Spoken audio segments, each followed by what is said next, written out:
Hello everyone. So in this video we will see EC2 launch troubleshooting. Okay, so let's move.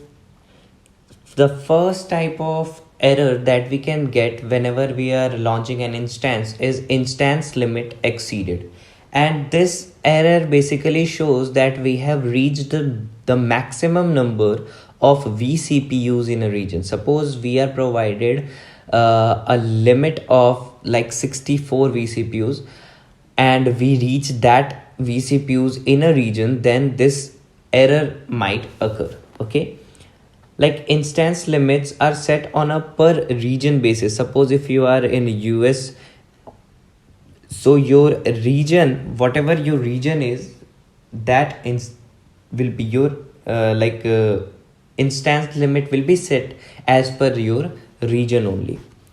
For example, suppose if you are running on demand instance types, then you will have 64 vCPUs by default. Okay, next is how to solve this error, how to resolve this error. So the solution of this error will be like, if you can launch your instance on a different region, you can do so, or you can put a request on AWS to increase your limit for the region. You can put a request simply on your AWS to increase whatever limit you want. Okay, and they will increase that for you. vCPU based limits only apply to running on demand instances and spot instances that we will see in hands-on right now. Okay, so let's move on to hands-on. Let's check.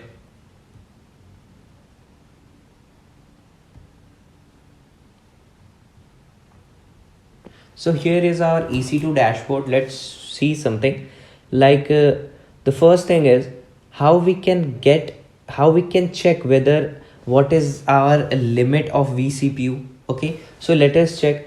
Earlier in AWS, that thing was present here below this events part, but now it is shifted to service quotas console. Okay, now it is shifted to service quotas console, and this service quotas console is a very cool service. So you would go into the Amazon Elastic Computes in this. Let's open this first, service quotas, and here on the very right side you will get manage quotas, and just click here AWS services, then type Amazon Elastic Compute Cloud. Okay, because the full form of EC2 is Elastic Compute Cloud, as you know. So just click on it and get the quotas, view quotas from here, and you will get that there are a lot of quotas as per like their alphabetical order. So let's search standard keyword now.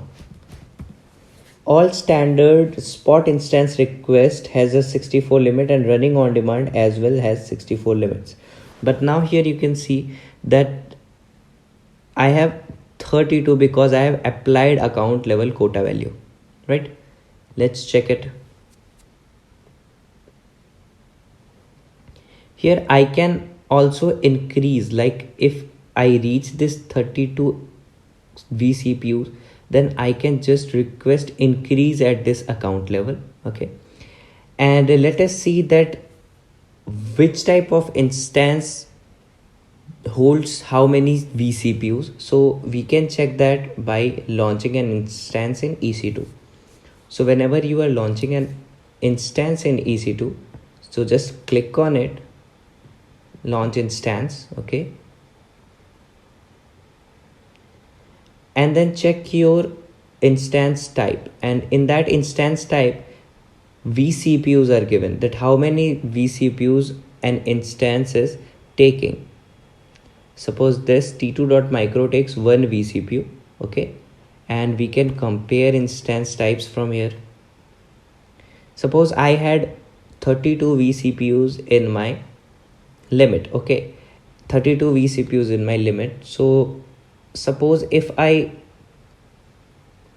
just select this C3.8x large instance type and the required vCPUs are 32 here. Okay, suppose I create this instance, then the limit will be reached in one instance only. So after that, if I'll request another instance, then it will show me that error. Okay, so this is one type of error that I might get, and I can resolve it by either changing my availability zone or either requesting AWS to increase my limit.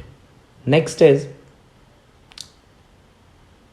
let us see some more troubleshootings and some more errors right now. So let's go to theory part again. As this instance limit exceeded, we checked that how many vCPUs are present and how we can resolve this, how we can check that which instance type contain how many vCPUs.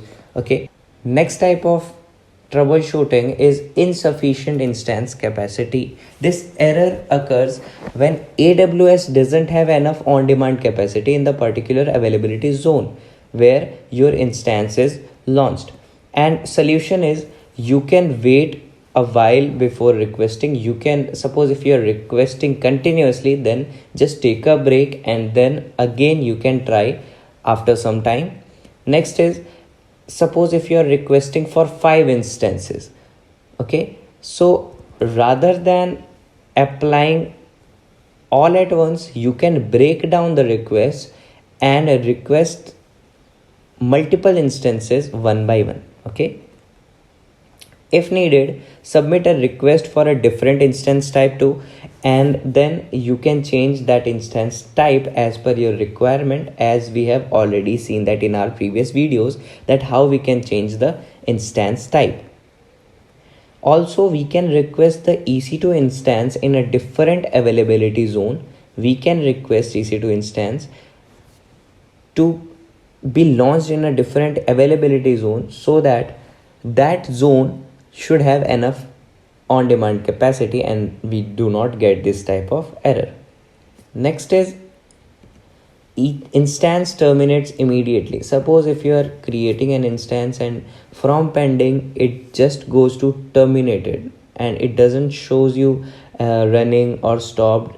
So how this error can occur? You might have reached your EBS limit. EBS snapshot might be corrupted. Okay, you should check that. The root of EBS volume is encrypted and you do not have the permission to get the KMS key. Suppose the root EBS volume is encrypted and that you do not have key or permission to get the KMS key, so you cannot terminate, like launch your instance, and you cannot run. Your instance will terminate immediately. The instance store backed AMI that you use to launch the instance is missing a required part, an image.part.xx file.